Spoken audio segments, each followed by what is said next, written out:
Hello everyone, this is Kathy from the Daily Marker. How are you today? It's day 10 of the 30-day coloring challenge and I'm so excited you're here. I wanted to show you the key elements, how I created these cards, and I colored this one for you using some Copic markers and some colored pencils. Now this is the gorgeous new stamp set from Simon Says Stamp, and I'm going to show you how I layered my card. I made a one-layer card, and I'm just figuring out which flower I need to stamp first. So I'm kind of stacking them to see how I want my bouquet to go. Sorry for that light reflection. And so I'm just figuring that out. The one that you want to go in the front, you want to stamp first. So I'm stamping this one first, and I just stamped it on some masking paper, and I'm going to cut that out. Now when you're masking an image, you don't have to cut the entire image, just like what you're going to stamp over. So now I'm confirming if I still want it to go that way, and the big flower is what needs to go next. So I'm stamping everything on Nina cardstock. It's Copic friendly, and I just stamped on the masking paper there, and I'm going to cut out this big flower and put that down and continue stamping. So I know there's a lot of new stampers out there, and I'll link the paper, the ink, and everything. But this is Copic friendly or alcohol friendly paper. The markers blend nice on it, and then the ink I'm using is Copic friendly as well. There's other inks on the market, but this is what I have, and I just use it. They all work really good.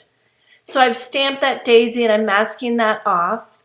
And then I'll be stamping the greens on here. So I just wanted to cover up the rest. I just want to get a little tips of the greenery here. So I'm just using that Post-it note to mask off some of the area.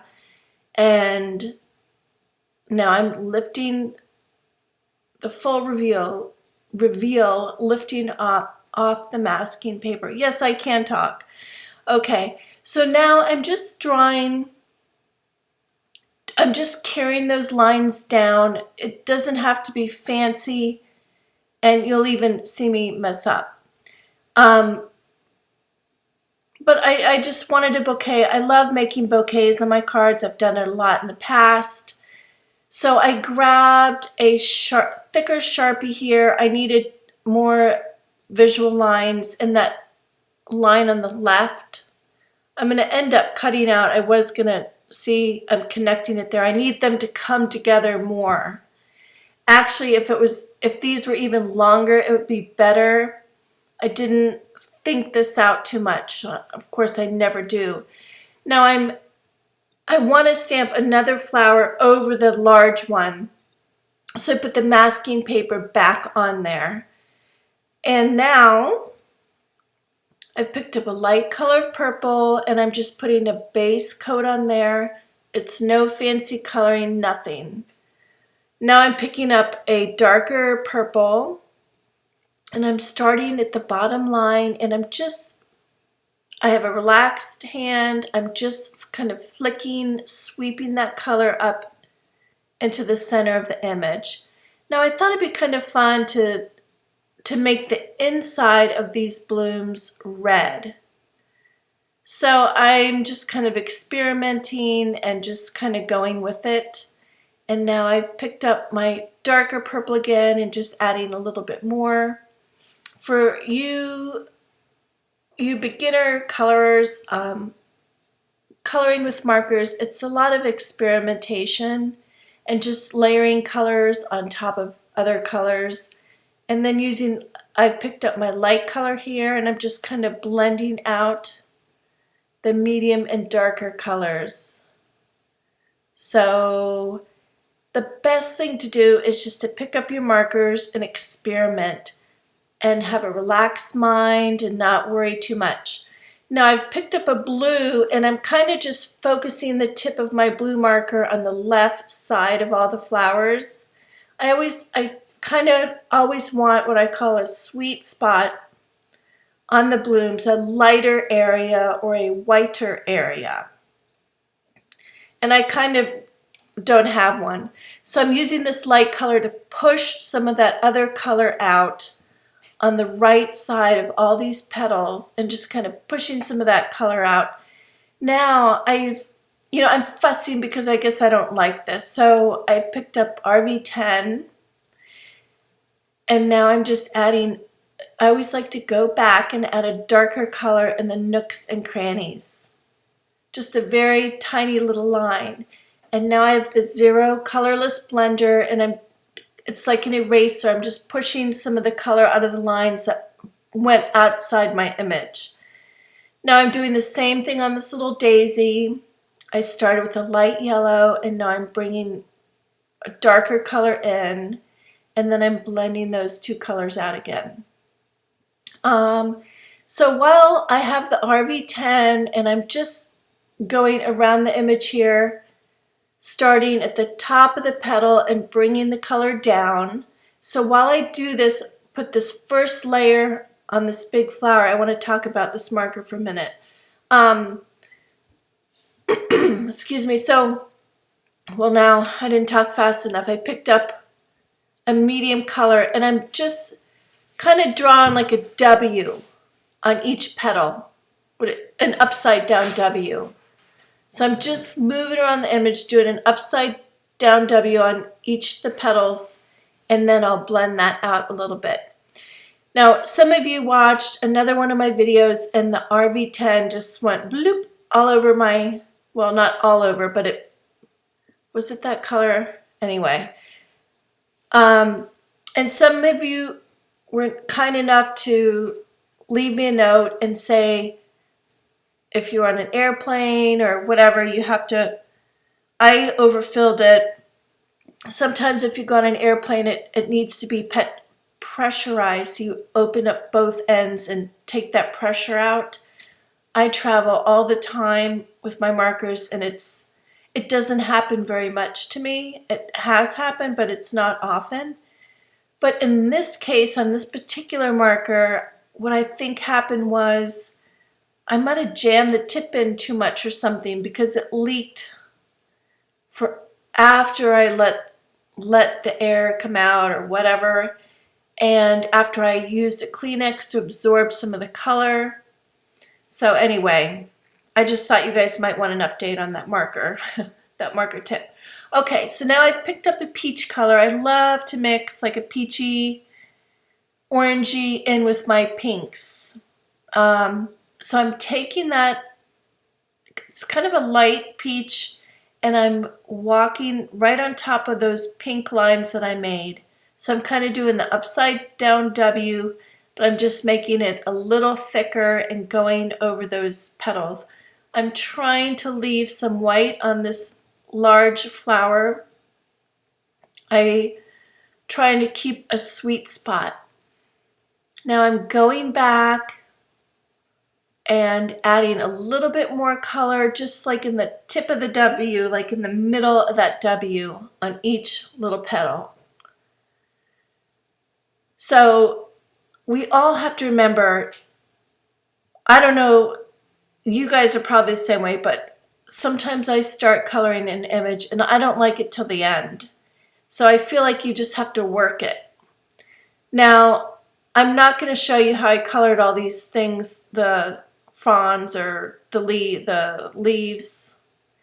I decided I'm going to cut this out, so I took an olive green and just smeared it on the tips of each of the greenery, and now I'm going to cut this out because I want to make a bouquet. Now I want you to see I'm cutting through the lines right into the deep thicket of my greenery. I'm not worrying about, I just want the cutting to be easy. You can fussy cut and make it pretty easy. So I'm cutting into all that. See how those stems are just kind of flouncing around? And here I go again. I'm going back in and I'm removing the majority of the white areas. And then you'll see how I reattach it. I'll just like glue it on the back or tape it on the back. So this is very simple. It makes it look like you spent a long time cutting, and it really isn't that long. Now, I turn this over and pull back just to tear that little last bit off. So give it a try sometime.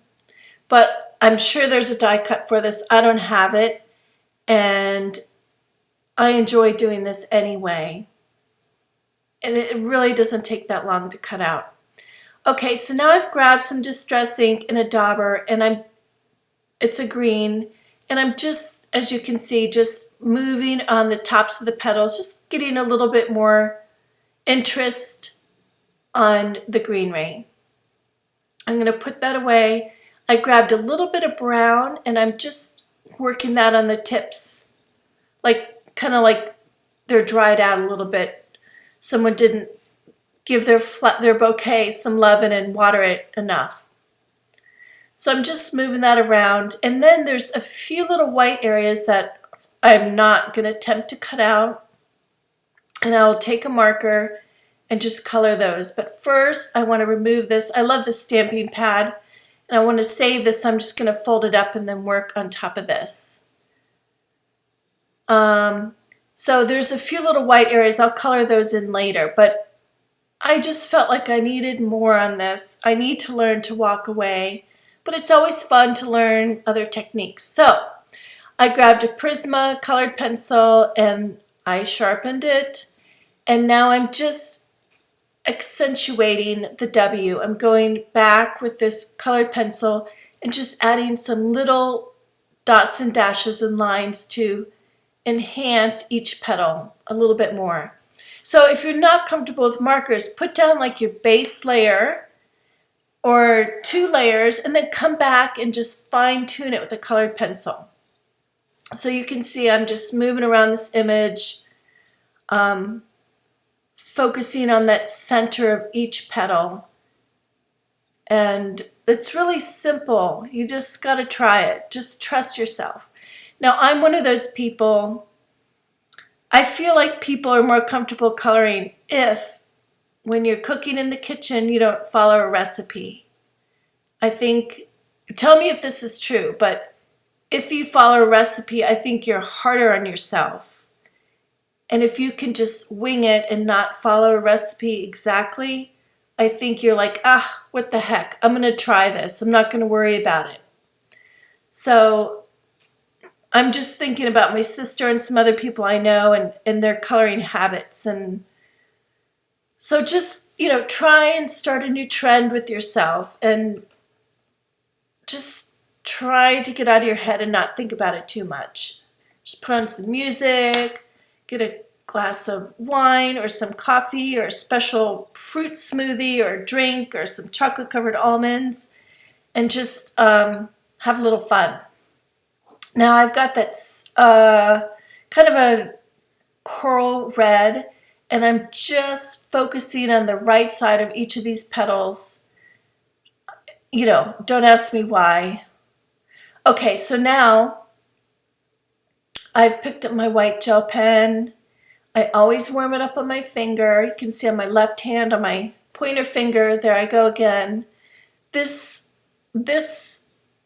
white gel pen isn't flowing perfectly for me, so I keep going back to my finger just to make sure it's working, that it's pooling. But you always want to go slow and let it flow. That's what I always say.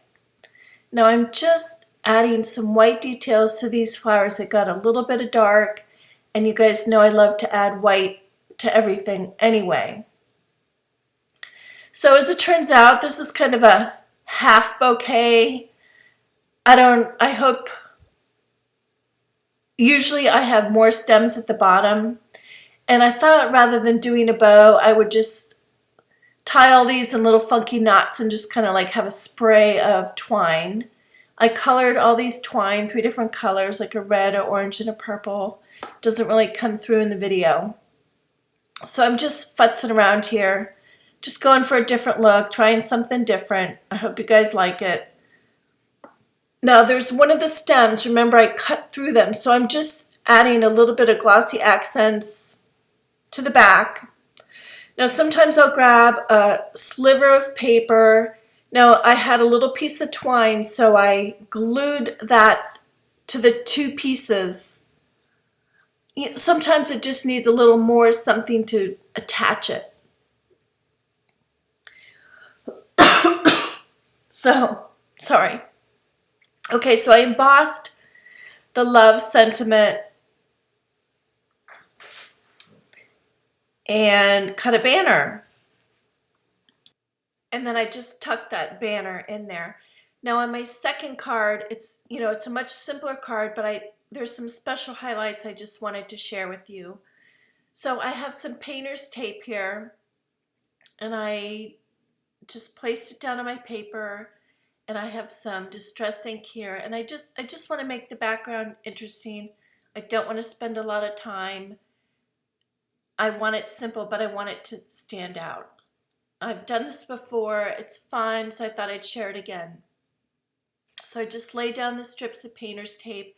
It's probably good to, now I'm peeling it very carefully, pulling it away from myself. You can see I grabbed a little bit of paper there, so I'm pulling this very carefully. It would have been better to put the tape on my hand first to release a little bit of that stickiness. Now it's not as sticky, I don't have to worry about it as much. And I'm just covering up part of the lines that I did and then leaving some, no, I'm not leaving white space on this one. On the next one I will. So I have a complementary blue, I think this is peacock whatever, something. But just get another variation, and I like to start on the edges and kind of have it fade out towards the center, drawing your eyes in. Oh, so, okay, so I did leave some light, so I don't have to worry about tearing the tape off the second time as much. And it's a very simple background, but just it gives it a little bit of pizzazz. I like to add a pop of color on the inside. And then I love Lucy's sequins. There's such great variety. So I'm using some matte medium to glue those down. And then I'm finished with my card. I like to use a paper piercer to help me out. I don't have any of those fancy tweezers.